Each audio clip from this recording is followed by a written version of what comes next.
메이커스 주니어 프로그램을 담당하신 제인 선생님을 소개드리도록 하겠습니다. 미국 탑보딩 30년 전설이신 저희 척 선생님과 함께 이번 주니어 영어 프로그램의 커리큘럼을 완벽하게 재구성하셨습니다. 서울대 영문과를 졸업하시고 현재 메이커스 학원에서 주니어 프로그램 디렉팅을 담당하고 계십니다. 9, 10, 11학년의 입시 과정의 첫 시작으로 6, 7, 8학년에는 어떤 것들이 준비되어 있어야 할지 함께 들어보도록 하겠습니다.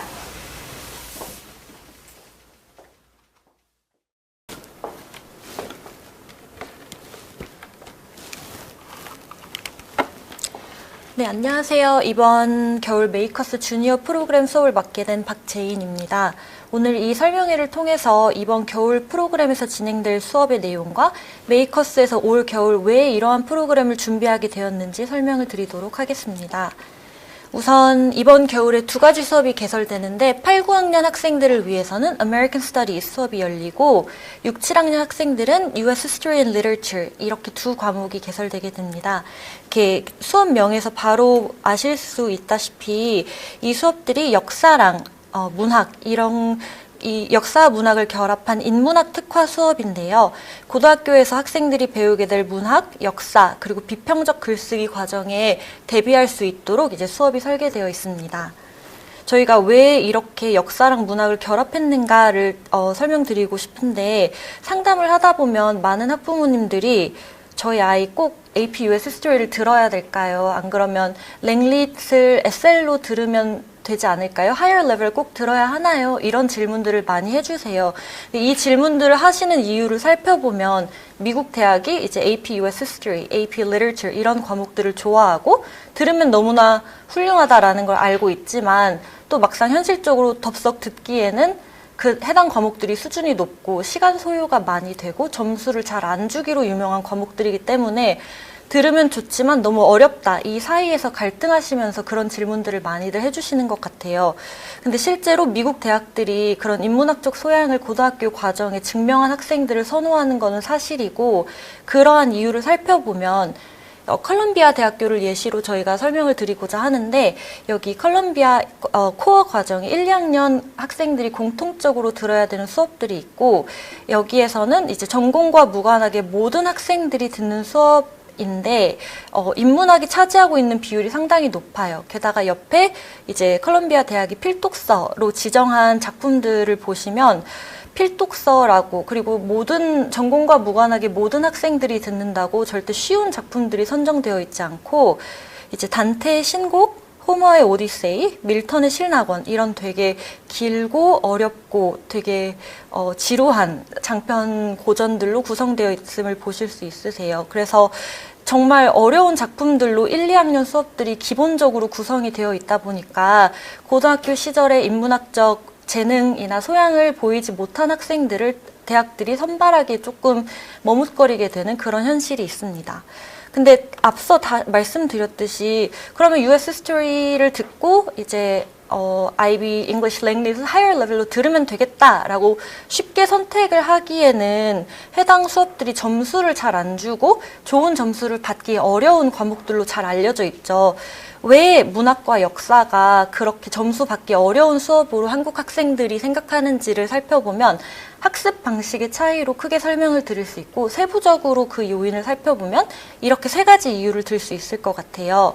그래서 하나씩 자세히 말씀을 드리자면 우선 언어적 장벽이라고 하면 현대 영어를 굉장히 능숙하게 구사한 학생이라도 언어적 장벽을 되게 마주할 수 있어요. 이게 고전 문학 작품이나 역사 초기 작품에서 등장하는 영어는 현대에서 저희가 사용하지 않는 그 고어나 방언들로 많이 구성되어 있고 이게 역사 초기 작품이나 그 고전 문학의 노출도가 낮은 학생들은 굉장히 어렵게 느껴질 수 있어요. 예를 들어 이제 저희 수업에서도 다루는데 허클베리 핀과 같은 작품을 보시면 남부 방언으로 다이얼로그가 계속 구성이 되어 있는데 저희도 이제 표준어를 잘하는 학생들이 제주 사투리를 잘하는 건 아닌 것처럼 영어를 굉장히 잘하는 학생들도 그런 남부 방언은 되게 낯설게 느껴질 수 있는 거죠.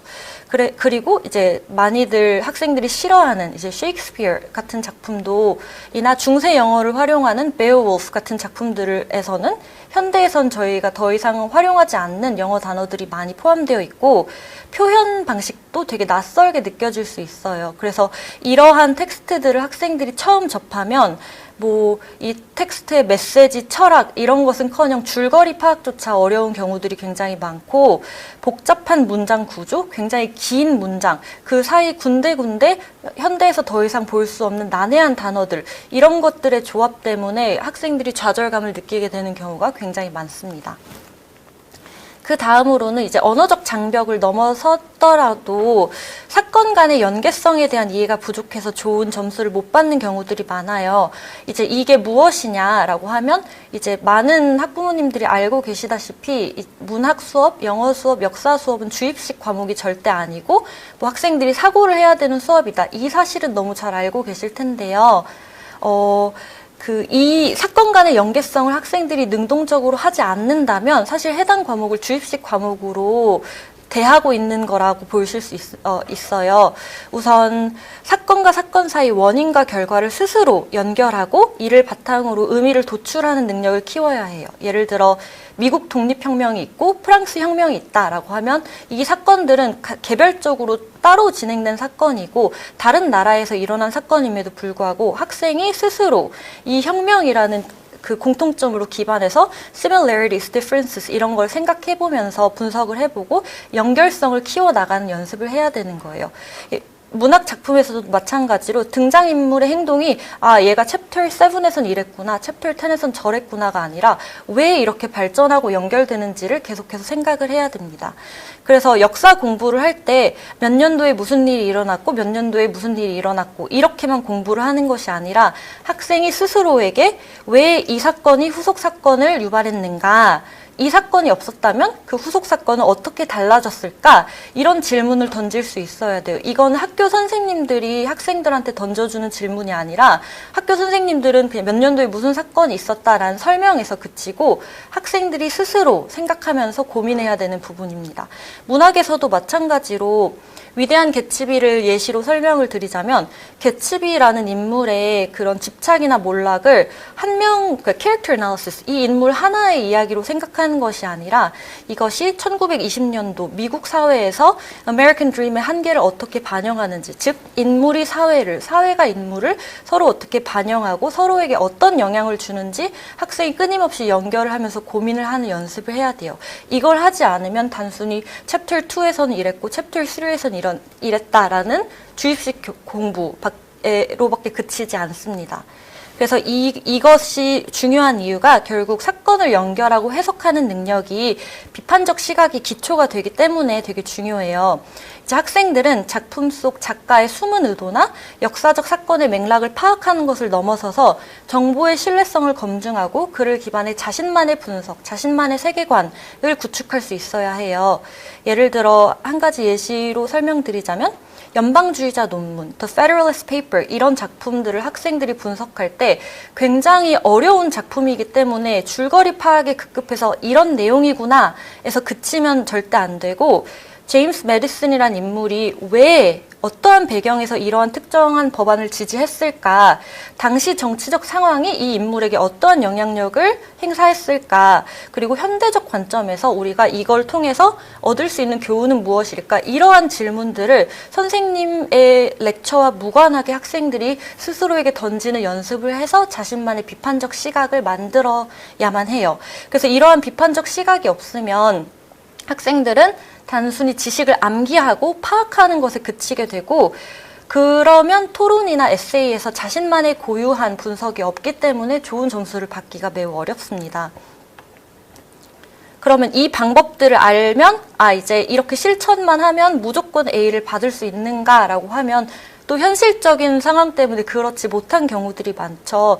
실제 현실에서 학생들이 왜 이런 방법들을 알고 있음에도 불구하고 좋은 점수를 받기 어려운지를 좀 설명드리자면 우선 학교를 학교 부분의 책임을 설명드리자면 미국 학교의 인문학 수업들이 이제 토론 중심으로 진행이 된다라는 건 많이들 아실 거예요. 이제 선생님이 학생들을 소그룹으로 나눠서 자기들끼리 디스커션을 한 후에 전체 발표를 하거나 아니면 반 전원이 참여하는 토론을 이끌어 가시거나 이런 식으로 토론 수업이 많이 진행되는데 이때 이제 토론에 대한 구체적인 가이드라인을 선생님이 제공을 안 하는 경우들이 많아요.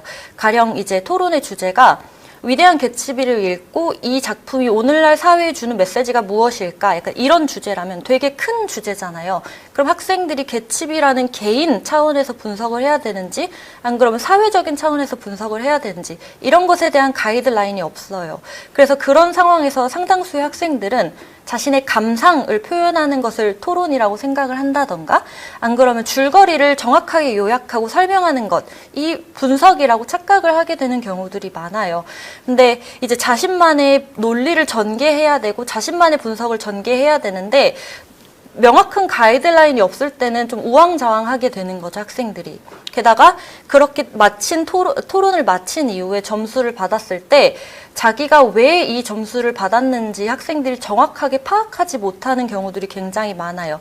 예를 들어 토론에서 내가 발표를 제일 많이 했고 내가 진짜 열심히 하고 잘한 것 같은데 왜 B를 받았을까? 이런 현실을 마주하게 됐을 때 납득이 안 되는 거죠. 자신이 왜 어째서 이 점수를 받게 되었는지. 그래서 제가 이제 학생들이랑 얘기를 하고 수업을 하다 보면 굉장히 잘했다라고 생각을 해요. 그래서 구체적으로 무슨 발표를 했고 무슨 분석을 표현했는지를 물어보면 사실 상당수의 학생들이 분석이나 관점 자체가 좀 부족하거나 안 그러면 분석을 시도는 하더라도 뭔가 체계적으로 논리 정연하게 설명하지 않아서 듣는 사람 입장으로는 되게 중구난방으로 분석이 느껴질 수 있는 그런 허점들이 보이는데 학생들은 이걸 스스로 정확하게 진단하기가 굉장히 어려운 거죠. 그래서 자신이 인문학적 분석에 대한 틀을 정확하게 갖추고 있지 않으면 그냥 나는 잘한 것 같은데 발표도 자신 있게 했고 말도 내가 제일 많이 했는데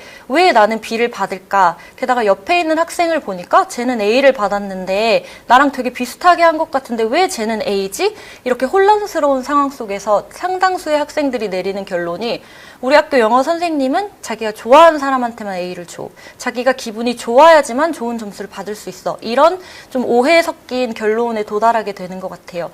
근데 이렇게 하는 이유가 정말 헷갈리니까 학생들은 자신의 점수가 납득이 안 되니까 그런 결론을 내리게 되는 거고 그 결론이 사실 선생님을 미워하게끔 작용하고 해당 수업이 더 헷갈리고 더 어렵게 느껴지게끔 작용하는 좀 악순환의 시작이라고 생각을 해요.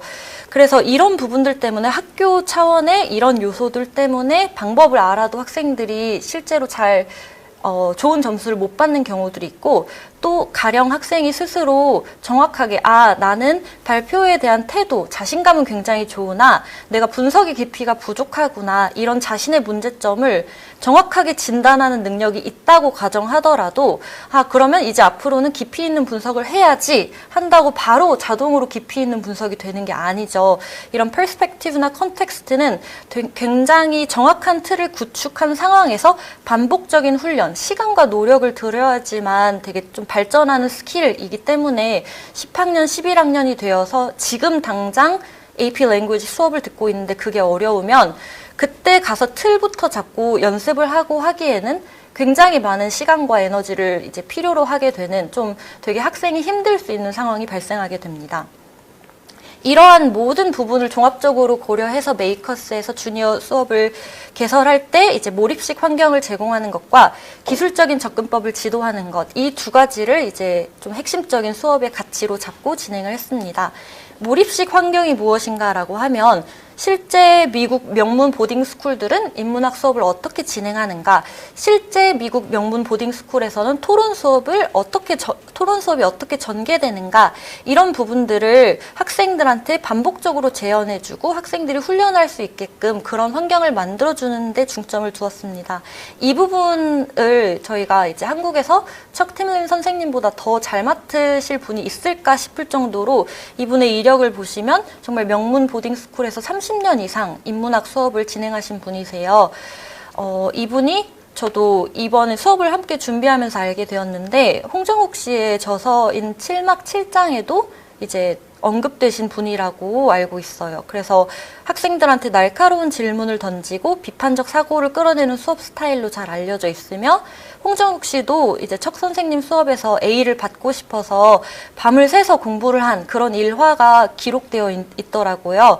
그래서 그만큼 척 선생님의 수업이야말로 정말 명문 보딩스쿨에서 진행되는 실제 인문학 수업을 충실하게 재현을 해주고 학생들이 그곳에서 경험할 수 있는 토론의 질, 분석의 깊이를 여기 메이커스와 함께 경험할 수 있도록 설계를 했습니다.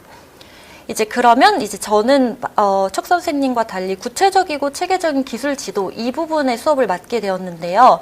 척 선생님의 수업이 더욱더 효과를 보고 학생들이 정말 정확하게 무언가를 배워서 학원을 떠날 수 있도록 글쓰기와 분석 기술을 체계적으로 나눠서 지도하는 역할을 맡게 되었어요.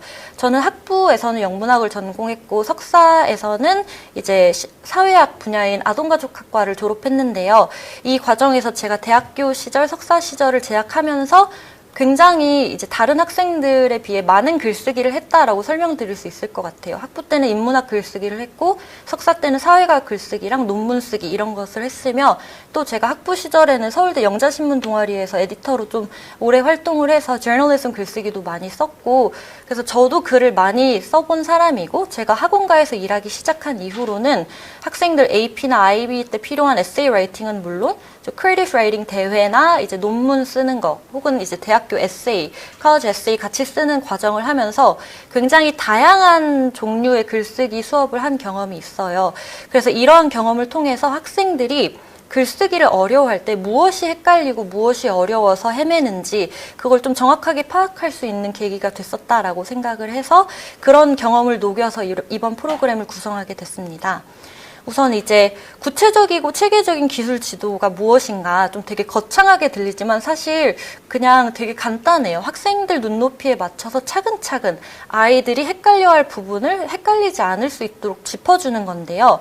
이제 예를 들어 심볼리즘 분석을 해야 된다라고 할 때 아이들은 심볼리즘이 뭔지 알아요. 그리고 뭐 그것을 어떻게 분석하는지 대략적인 느낌은 다들 알고 있단 말이에요. 하지만 이제 질문을 해보면 생각보다 정확하게 어떠한 표현을 해야 되는지 어떠한 요소가 포함되어 있어야 하는지는 헷갈려하는 경우들이 많아요. 그래서 그런 것들을 이제 정말 정확하게 돌다리도 두드리고 이제 건너는 것처럼 거듭 확인할 수 있도록 수업이 진행이 되고 예를 들어 심볼리즘으로 똑같이 예시를 들어서 말씀을 드리면 이게 심볼리즘이 무엇인지 이것의 정의나 분석 단계를 차근차근히 단계적으로 제가 설명을 해주고 그 다음에 학생들과 저와 함께 텍스트에서 상징을 찾아내고 분석하는 연습을 하는 그런 걸 반복해서 훈련을 해본 후에 좋은 상징 분석의 예시 글을 같이 읽고 이것이 왜 좋은 상징 분석인지 앞서 설명한 분석 방법에 의해 이거는 그 분석 방법을 어떻게 따른 것 같은지 이걸 같이 연습해보고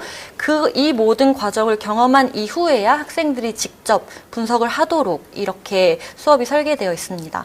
라이팅 부분도 마찬가지로 한 주에 하나의 에세이를 완성할 때 이제 좀 그 아이들이 너무 많은 양을 다루거나 배워서 헷갈리지 않을 수 있도록 좀 쪼개서 수업이 들어가고 이제 예를 들어 introduction 부분을 한다라고 하면 introduction의 구성 요소가 무엇인지 거기에 어떤 내용이 포함되어 있어야 하는지 그럼 어떻게 작성하는지 이런 것들을 다 알려주고 잘 작성된 introduction을 함께 읽고 분석해본 이후에 스텝 바이 스텝 어떻게 학생들이 자신이 이런 좋은 introduction을 작성할 수 있는지 이렇게 체계적으로 수업이 학생들 눈높이에 맞춰서 구성되어 있습니다.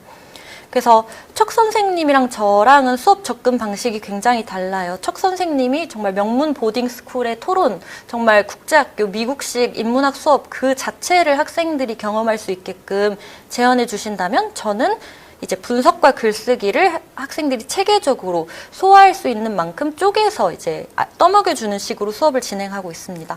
그래서 저희가 접근 방법이 굉장히 다르지만 서로가 서로의 수업을 좀 보완해서 시너지 효과를 낼 수 있도록 많은 미팅을 했고 많은 논의를 해서 구성한 수업 방식입니다. 이제 수업 소개를 간략하게 하고 마치도록 할 텐데요. 우선 8, 9학년 학생들 대상으로는 American Studies 수업이 개설됐다라고 말씀드렸죠.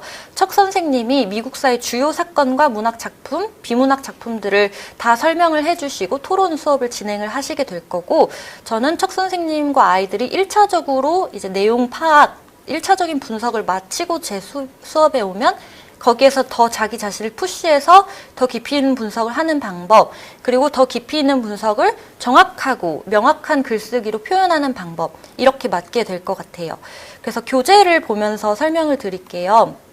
우선 이렇게 학생들이 요일별로 어떤 내용을 다루게 되는지를 정확하게 설명을 해주었고, 이제 여기에서 보면 뭐 in-depth analysis 하는 방법을 아이들에게 알려주는 날이다라고 가정해보면 what is in-depth analysis, 그리고 여기에 필요한 key analytical skills, 이런 것들을 제가 다 아이들에게 설명을 해주고, 그 다음에 스텝 바이 스텝 가이드를 아이들과 함께 검토한 이후에야 아이들이 템플릿을 기반해서 직접 분석을 할 수 있도록 이렇게 구성이 되어 있고, 마찬가지로 이 부분이 이제 thesis statement, 주제문 작성하는 날의 교재인 것 같아요. 여기에서도 주제문이 무엇인지, characteristics of a strong thesis, 어떠한 특징을 가지고 있는지를 배우고, steps to crafting a thesis statement, 어떤 스텝을 follow하면서 아이들이 thesis를 만들어야 되는지를 같이 검토한 이후에 이제 잘 작성된 주제문들을 함께 읽어보고 얘네들이 왜 좋은 주제문인지를 같이 분석해보는 시간을 다 마친 이후에야 아이들이 자신의 주제문을 작성할 수 있도록 교재가 이렇게 구성이 되어 있습니다. 그리고 이제 6, 7학년 학생들을 대상으로 진행되는 이제 US History and Literature 수업의 경우에는 이제 초보 단계 인문학적 교육 방식의 틀을 정확하게 아이들이 체득할 수 있도록 도와주자, 이거를 목표로 갖고 수업이 설계가 되었고요. 이제 미국 초기 역사부터 현대까지 주요 사건을 전반적으로 한번 쭉 훑으면서 각 시대를 반영하는 문학과 비문학 작품을 함께 읽게 되는 그런 방식이에요. 인문학적 사고의 사건의 연계성을 구성하는 것이 중요하다라고 앞서서 말씀드렸는데, 이제 그 과정이 좀 어린 학생들이 자연스럽게 수업을 통해서 연습하고 배울 수 있도록 진행이 되었어요. 이제 마찬가지로 교재를 보면서 설명을 드리자면, 여기 학생들이 수업 초반에 컬럼버스의 편지랑 이제 미국에 원래 거주하고 있었던 네이티브 아메리칸들의 이야기를 같이 읽게 돼요. 그래서 이 같은 사건을 볼 때 컬럼버스는 이걸 기회의 땅이다 이렇게 바라보았으나, 네이티브 아메리칸들 입장에서는 잘 살고 있던 생존의 터전을 하루아침에 빼앗기게 되는 굉장히 비극적인 사건이잖아요. 그렇게 같은 사건일지라도 역사나 문학을 흑백 논리로 바라보는 게 아니라, 그러면 네이티브 아메리칸들 입장에서는 컬럼버스가 나쁜 사람인가? 당연히 나쁜 사람이겠죠? 하지만 역사적으로 컬럼버스가 악인으로 기록되어 있는 인물인가? 그건 또 아니지 않나? 이런 것들을 폭넓게 함께 의논해보고 학생들이 그를 기반해서 디스커션을 할 수 있도록 수업이 좀 되게 여러 관점을 담을 수 있도록 신경 써서 구성이 되어 있습니다. 라이팅도 마찬가지로 이제 똑같이 8, 9학년 학생들처럼 체계적으로 정확하게 하는 방법을 배운 이후에야 아이들이 직접 해볼 수 있도록 진행이 될 예정입니다. 그래서 마치면서 이제 이 프로그램을 통해서 저희가 궁극적으로 기대한 효과가 무엇일까를 설명드리고자 해요. 우선 가장 핵심적인 목표는 학생들이 고등학교나 대학에서 배우게 될 인문학적 사고랑 글쓰기에 대한 탄탄한 기초를 갖게 되는 것입니다. 어차피 뭐 AP나 뭐 higher level 수준으로 듣지 않는다고 하더라도 90, 11, 12학년 때 영어 과목이나 역사 과목을 아예 피할 수는 없어요.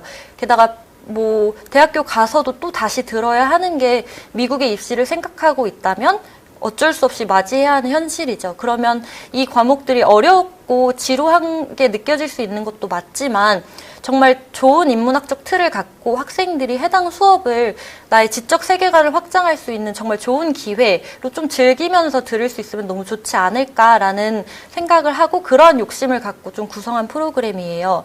그래서 좀 너무 어렵고 싫은 과목이 아니라 인문학을 즐길 수 있는 기회를 아이들이 경험할 수 있게 좀 많이 신경을 써서 준비를 했고, 또 이제 현실적으로 당연히 성적 향상에 도움이 되어야 된다 생각을 해요. 학원을 다니는 이상 8, 9학년 아이들이 이 수업을 들으면 90학년이 되어서 역사 수업이나 영어 과목을 들을 때 성적에 보탬이 되는 수업이 되어야 된다라는 건 너무 당연하고, 그리고 이제 좀 부수적으로는 SAT를 준비시키는 수업은 절대 아니지만 이제 어려운 지문을 읽고 분석하고 좀 어려운 지문에 대한 노출을 시켜서 좀 자신감을 높여주는 그 정도는 저희 수업이 할 수 있을 것 같다라고 생각을 하고, 마찬가지로 또 에세이 대회를 대비시켜주는 에세이 대회 준비 수업은 절대 아니지만 좋은 글의 구성을 아이들이 익히고 좋은 글의 기준이 명확하게 세워진 상태에서 글을 반복적으로 쓰다 보면 자신감이 생길 수밖에 없다고 생각을 해요.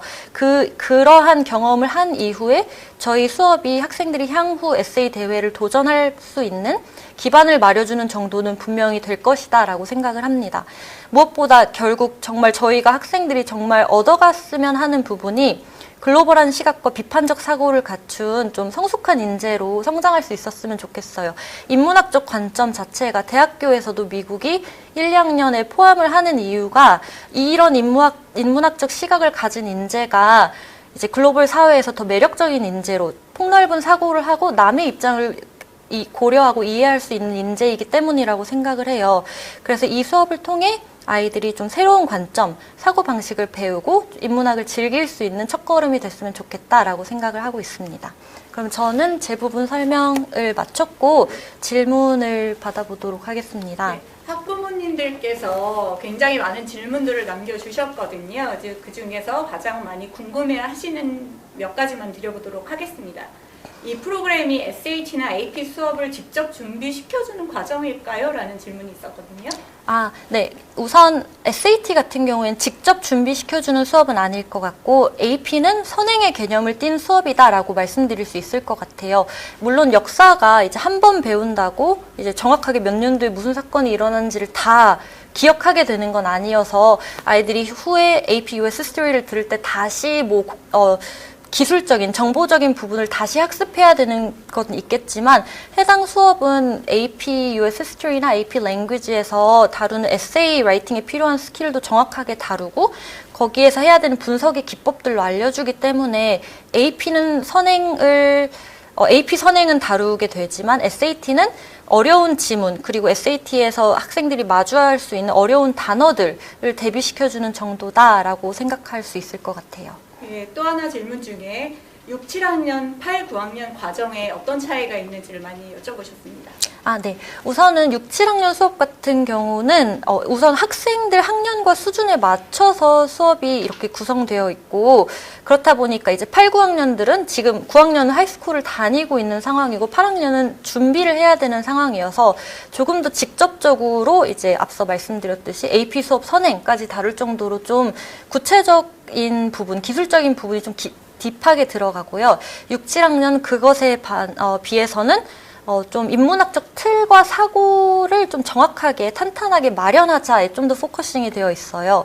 그래서 두 수업 다 이제 역사도 다루고 문학도 다루고 분석도 다루고 이런 부분은 동일하나 6, 7학년은 인문학적 학습 방식의 틀을 익히는데 많은 신경을 쓰고 8, 9학년은 수업 성적에 도움이 될 수 있는 부분을 좀 정확하게 기술적으로 체득하는데 더 많은 초점이 있습니다. 감사합니다.